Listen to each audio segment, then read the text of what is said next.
राधे राधे, जय माता की भक्तों। आप सभी का स्वागत करती हूँ स्पिरिचुअल ज्ञान साधना में और आप सभी से अनुरोध करती हूँ कि स्पिरिचुअल ज्ञान साधना को सब्सक्राइब कर लीजिए और बेल आइकन को प्रेस कर दीजिए ताकि आपको नई नई वीडियोस का नोटिफिकेशन मिलता है। या देवी सर्वभूतेषु मां चंद्रघंटारूपेण संस्थिता नमस्तस्यै नमस्तस्यै नमस्तस्यै नमो नमः। जय माता की। कैसे हैं आप सभी लोग? हम आशा करते हैं माता के आशीर्वाद से सभी लोग स्वस्थ होंगे। कमेंट में राधे राधे जय माता की अवश्य लिखिएगा। और शारदीय नवरात्र का आज तीसरा दिन है और इस दिन माँ दुर्गा के तीसरे स्वरूप माँ चंद्रघंटा की पूजा की जाती है।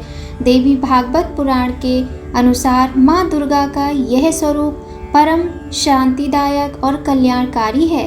इनके मस्तक में घंटे के आकार का अर्धचंद्र है, इसी कारण देवी का नाम चंद्रघंटा पड़ा है।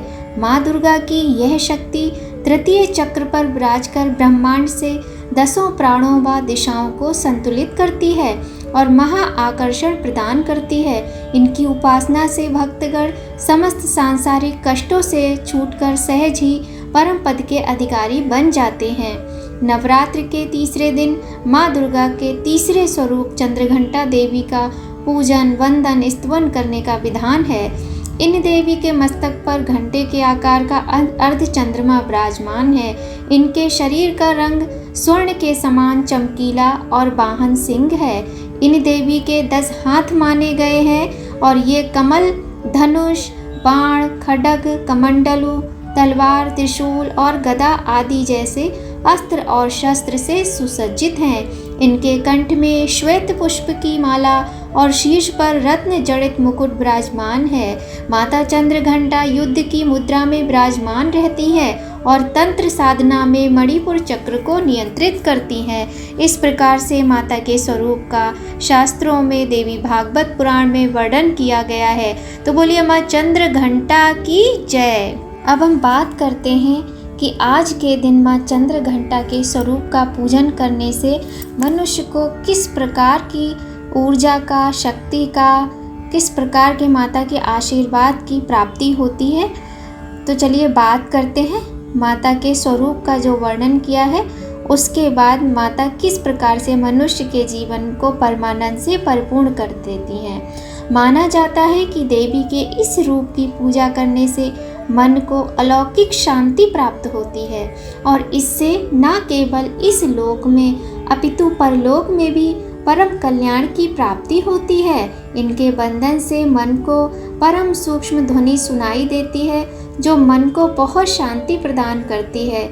चूँकि इनका वर्ण स्वर्ण जैसा चमकीला है और ये हमेशा आसुरिक शक्तियों के विनाश के लिए तत्पर रहती हैं, इसलिए इनकी आराधना करने वाले को भी अपूर्व शक्ति का अनुभव होता है। माँ चंद्रघंटा की पूजा में दूध का प्रयोग अत्यधिक कल्याणकारी माना गया है और माता को गाय के दूध का भोग लगाया जाता है।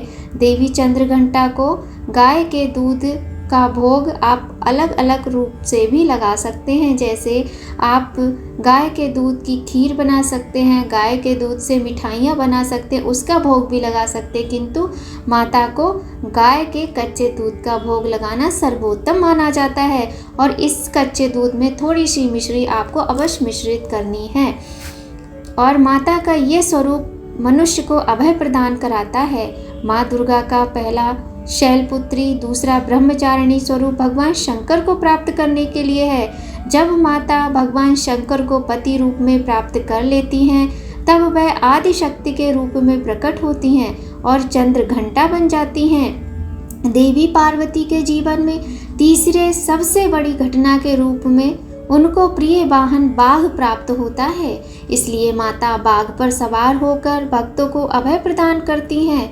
माता को लाल रंग अत्यधिक प्रिय है, इसलिए माता की पूजा में लाल रंग के वस्त्र पहनना बहुत ही शुभ माना जाता है। माता चंद्रघंटा की पूजा भी आपको उसी प्रकार से करनी है जिस प्रकार से आप प्रतिदिन पूजा करते हैं। शारदीय नवरात्रि के तीसरे दिन भी आप वो ब्रह्म मुहूर्त में उठकर स्नान आदि से निवृत्त होकर, यदि हैं आपके पास तो लाल वस्त्रों का चुनाव करें अपने धारण करने के लिए। उसके बाद माता का ध्यान करें और पूजा स्थल पर गंगा जल से छिड़काव करें, स्वयं का पवित्रीकरण करें और माता का ध्यान करते हुए घी के दिए जलाएं। फिर माता को सफ़ेद कमल, पीला गुलाब की माला अर्पित करें। माँ दुर्गा को फूल अर्पित करने के बाद रोली और पूजा की सामग्री आदि भी अर्पित करें। कपूर और दिए से माता की सुबह शाम आरती अवश्य करें। आपको अग्यारी भी करनी चाहिए और पूजा के दौरान घर में शंख और घंटा अवश्य बजाएं। ऐसा करने से घर की नकारात्मकता खत्म होती है। इसके बाद परिवार समेत माता का जयकारा लगाएं। भोग में माता को दूध का ही भोग लगाएं।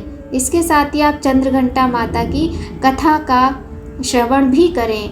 दुर्गा चालीसा, दुर्गा स्तुति, दुर्गा सप्तशती का पाठ करना बहुत अधिक शुभ माना जाता है और बड़े ही प्रेम के साथ परिवार के सभी लोग मिलकर माता की आरती आदि करें।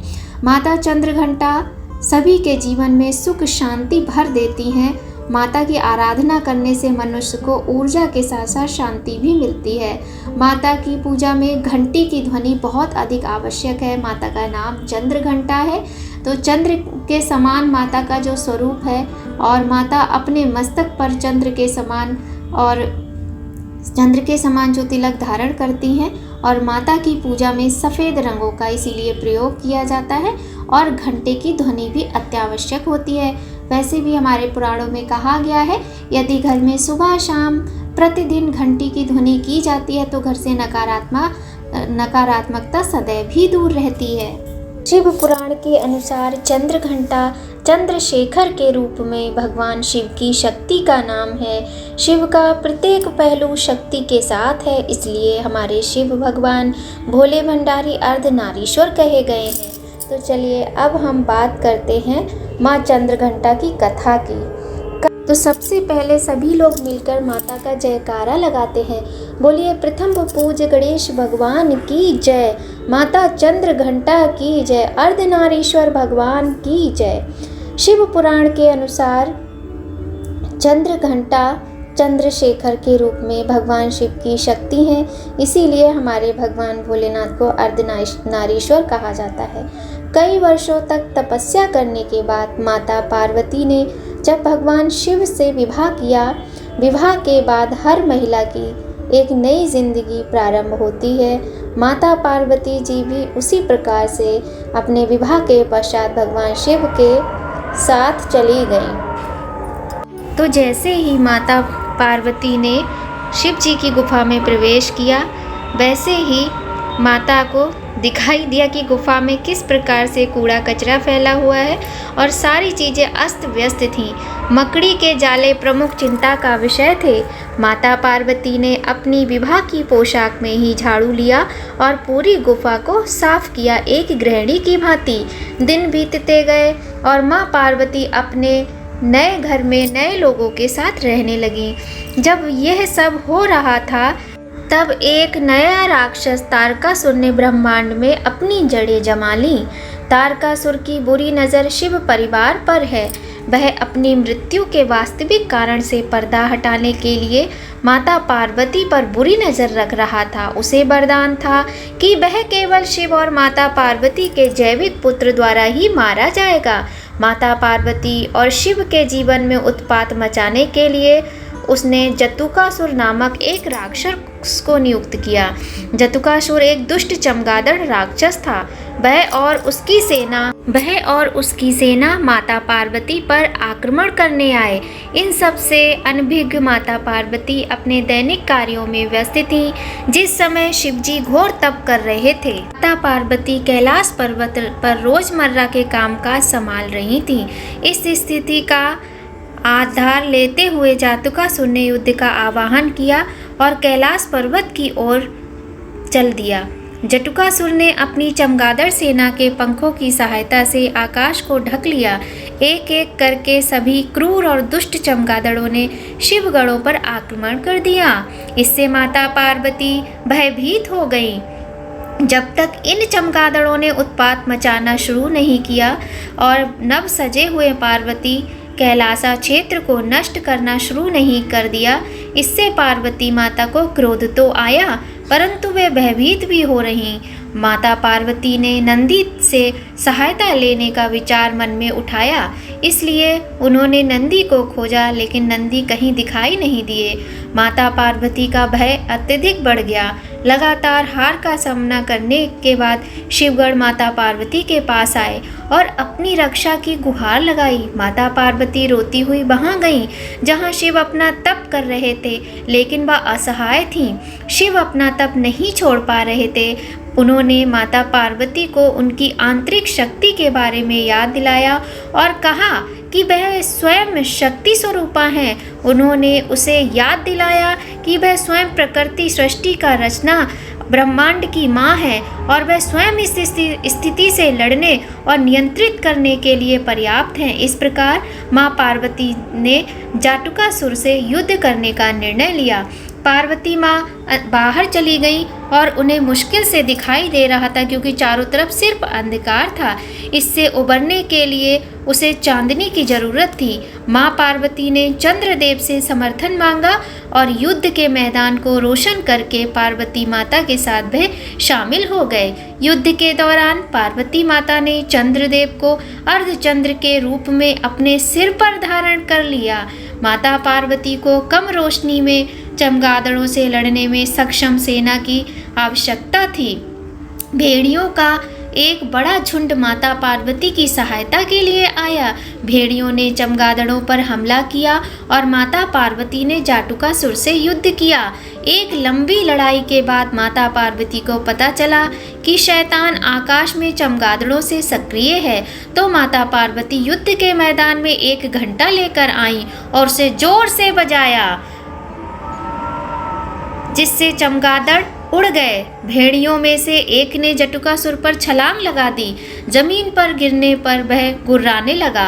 तब पार्वती माता ने उसके सिर पर घंटे से वार किया।